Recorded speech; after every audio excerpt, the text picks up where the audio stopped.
की बात कर रहे हैं। इतने बड़े घर की देख रेख हमसे नहीं हो पा रही है।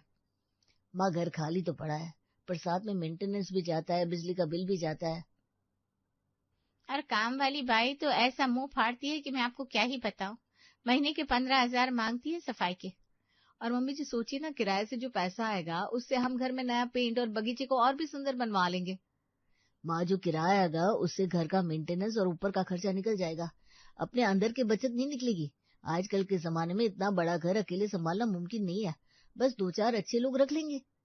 देखो मुझे ये सब पसंद नहीं है। बाहर के लोग आएंगे तो घर की मर्यादा और शांति भंग होगी। पर तुम लोग नहीं मानोगे तो जो जी में आए करो। अब फिक्र मत करो माँ, हम चुन चुनकर अच्छे लोग रखेंगे जो घर को अपना समझकर संभाले। माँ की राजी होने से दोनों बेटे घर के बाहर कमरा खाली है का बोर्ड टांग देते हैं। देखो दीदी, बोर्ड टांगते ही फोन आने शुरू हो गए। कल से तो यहाँ मेला लगने वाला है। घर के गार्डन में बैठकर दोनों बहुएं आपस में बात करती हैं। देख सुधा, बोर्ड लगाए अभी 2 दिन हुए नहीं कि घर के बाहर लाइन लग गई है। मुझे तो लगा था लोग इतनी दूर बंगले में आने से कतराएंगे। अरे दीदी, इतने आलीशान कमरे और इतना बड़ा गार्डन देखकर किसका मन नहीं ललचाएगा। सच कहूँ तो अच्छा ही है, हम दोनों सारा दिन एक दूसरे का मुंह ताकते रहते हैं। सही कह रही है। मर्द तो सुबह सुबह ऑफिस निकल जाते हैं और मम्मी जी का तो पूछो मत, कभी कीर्तन कभी सत्संग, सारा दिन घर से बाहर रहती हैं। अकेले रह रहकर दीवारें काटने दौड़ती हैं। कोई आ जाएगा तो 4 बातें होंगी, हंसी मजाक होगा, कम से कम बोरियत तो खत्म होगी। और नहीं तो क्या। अब देखना इस सन्नाटे भरे बंगले में कैसे रौनक लगती है। मुझे तो अब से ही किटी पार्टी वाले मजे महसूस हो रहे हैं। अब कुछ किराएदार आते हैं और रूम फाइनल करके जाते हैं। वो भाई साहब क्या बंगला है, ऐसा लग रहा है जैसे किसी फिल्म के सेट पर आ गए हो। ये ऊपर वाला कमरा हमारे लिए पक्का समझो। देखिए भाई साहब, बस एक ही शर्त है कि घर को अपना समझ कर रखिएगा। मेरे पिताजी ने बड़ी हसरत से इसे बनवाया था। और आप फिक्र मत कीजिए, हम तो वहां से भी बहुत सलीके वाले लोग हैं। ये गार्डन एरिया तो बच्चों के खेलने के लिए जन्नत है। हाँ, बस 10 कमरे हैं हमारे पास। आप लोग अपनी जरूरत के हिसाब से देख लीजिए। किराया महीने की 5 तारीख तक मिल जाना चाहिए।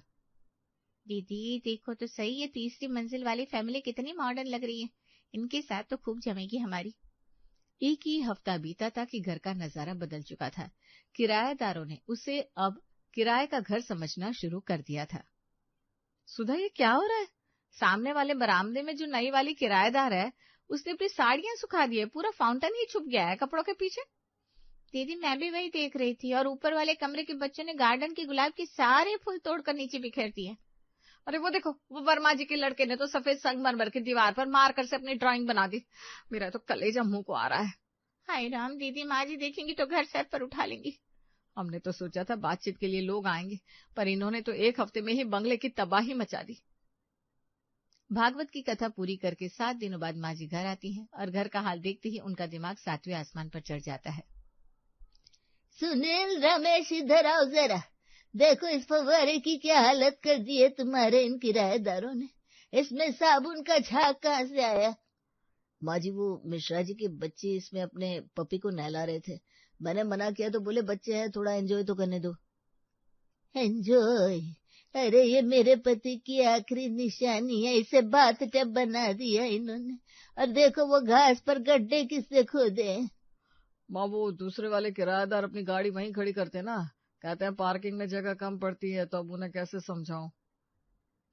मम्मी जी, हमें क्या पता था रौनक के चक्कर में ये लोग घर का हुलिया ही बिगाड़ देंगे। अब तो हमें ही अपने घर में चोरों की तरह रहना पड़ रहा है। माँ जी अपना सर पकड़ के चुपचाप अपने कमरे में चली जाती है। वो देखती है कि उसके बेटे ने उसका कमरा शिफ्ट कर दिया है। मेरे कमरे में ये लोग कैसे? वो माँ, तीसरी मंजिल वाले किराएदार को आपका कमरा ज्यादा अच्छा लग रहा था तो हमने ये कमरा उसे दे दिया। उसका किराया भी ज्यादा दे रहे थे। आप हमारे वाले कमरे में आ जाइए ना, वहां पर आपका सारा सामान शिफ्ट कर दिया हमने। माँ जी कुछ कहती इतनी देर में ऊपर से आवाज आती है। ओ भाभी जी, ये मोटर क्यों बंद कर दिया आपने? अभी तो मेरे 2 बाल्टी कपड़े धोने बाकी है। किराया पूरा लेते हो और पानी में कंजूसी। भाई साहब, सुबह से 4 बार मोटर चल चुकी है। इतना पानी तो हमारे पूरे परिवार को महीने भर में नहीं लगता, जितना आप एक दिन में उड़ा देते हो। देखिए मैडम, हमने झोपड़ी का किराया नहीं दिया है, बंगले का दिया है, तो सुविधा भी बंगले वाली चाहिए। मोटर चलाइए जल्दी। दीदी अब समझ में आ रहा है, बातचीत करने वाले लोग नहीं बल्कि सिर दर्द पाल लिया है हमने। ये तो हमें ही नौकर समझने लगे हैं। अब तो ऐसा लग रहा है जैसे इस बड़े बंगले में हम नहीं बल्कि 10 झोंपड़ियां बस गई है, जहां हर कोई अपनी मन मर्जी चला रहा है। अगले दिन जैसे ही दोनों बहुएं सुबह उठती है तो देखती है कचरे का ढेर एक जगह पड़ा हुआ है। अरे बाप रे, ये क्या नजारा है! सुधा, देख जरा, इस विदेशी संगमरमर के फर्श पर किसी ने पान की पीक थूकी है, और यहाँ कचरे की थैलियां किसने फेंकी? और कौन होगा दीदी, वो पहली मंजिल वाले शर्मा जी है ना, रात को पार्टी कर रहे थे और सारा जूठन यहीं फेंक दिया। बदबू के मारे दम घुट रहा है मेरा। और ये क्या, हमारे कीमती झूमर पर किसी का गीला तौलिया लटक रहा है? ये बंगला या किसी सस्ते ढाबे का पिछवाड़ा बन गया है? दीदी अब तो घर से बाहर निकलने में भी डर लगता है।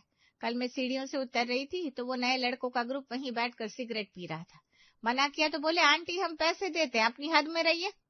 आंटी बोला तुझे? हद हो गई। हमने तो सोचा था घर में रौनक होगी, पर यहाँ तो हमें ही अपनी बालकनी में जाने के लिए इन लोगों से इजाजत लेनी पड़ रही है। दीदी क्या आपको भी वही लग रहा है जो मुझे लग रहा है? हाँ। इतनी देर में ही रमेश सुनील को जोर से आवाज लगाता है। भाई साहब, ओ भाई साहब, ये देखिए फव्वारे की मोटर जल गई है। किसी ने इसके अंदर प्लास्टिक की बोतलें और चिप्स के पैकेट ठूस दिए थे। रमेश, मैं तो तंग आ गया हूँ। सुबह से 4 बार बिजली का फ्यूज उड़ चुका है। हर कमरे में इन्होंने हीटर और ओवन लगा रखे, वायरिंग जवाब दे रही है। ओ मालिक, ये लाइट कब आएगी? हमारे बच्चे अंधेरे में नहीं बैठ सकते। और सुनिए, ये जो आपके पिताजी की फोटो लगी है ना हॉल में, इसे हटाइए। यहाँ हमें अपना बड़ा आईना लगाना है। क्या? वो मेरे पिताजी की याद है, उसे हाथ भी मत लगाना। आप लोग अपनी हदें पार कर रहे हैं। देखिए, किराया जेब में रखिए, फालतू की बातें मत कीजिए। घर किराए पर दिया है तो अब ये हमारा इलाका है। जब खाली करेंगे तब अपनी फोटो देख लेना। 6 महीने बीत चुके थे और किराएदारों ने घर का बेड़ा गर्क कर दिया था। अब वो एक आलीशान बंगला नहीं बल्कि एक मकान लग रहा था। सुनील जी अब ये सहा नहीं जाता। कल उन किराएदारों की वजह से चिंटू को सीढ़ियों पर जगह नहीं मिली और वो गिर गया। उन्हें जरा भी तमीज नहीं है। और हमने सोचा था कि हम उनसे बातचीत करेंगे। बातचीत तो दूर, जब भी मैं किसी को टोकती हूँ तो 2-4 बातें मुझे सुना देते हैं। हम तो अपने ही घर में अजनबी हो गए हैं। सच कहूँ तो हमें लग रहा था कि हम मकान मालिक हैं, पर अब तो ऐसा लग रहा है कि वो 10 परिवार मकान मालिक हैं और हम लोग उनके चौकीदार। मेंटेनेंस बचाने चले थे। यहाँ तो घर की मरम्मत में ही लाखों का चूना लग जाएगा। दीवारें काली पड़ गई है, नलों से पानी टपक टपक कर पूरा फर्श खराब हो चुका है। दीदी अब समझ में आ रहा है कि घर खाली भला, पर ऐसे लोगों के साथ नहीं रहा जा सकता। ये तो बंगले में झोपड़ी वाली हरकतें कर रहे हैं। तभी काम वाली बाई बीच में बोलती है। एक बात बोलूं क्या? इतने दिन से इधर काम कर रही है, इसलिए बोलती है। माँ जी यहाँ नहीं है। माँ जी जब आएगी ना तो वो तो देख कर रोइच पड़ेगी। ये सब हाल 1 महीने से बाहर गए लिए ना, इसके लिए हो गया है। कब आएगी वो? अरे माँ तो आज रात को ही आ रही है। सुनील रात को माँ को स्टेशन से लेकर आता है। माँ जी घर जाकर सो जाती है और अगले दिन सुबह उठते ही, ये क्या कर दिया तुम लोगों ने इस घर का हाल?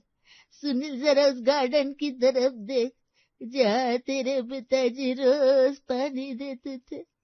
आज वहाँ सड़ी हुई सब्जी और कीचड़ पड़ा है। माँ हम क्या करें, हम मना करते हैं तो उलटने पर उतारू हो जाते हैं।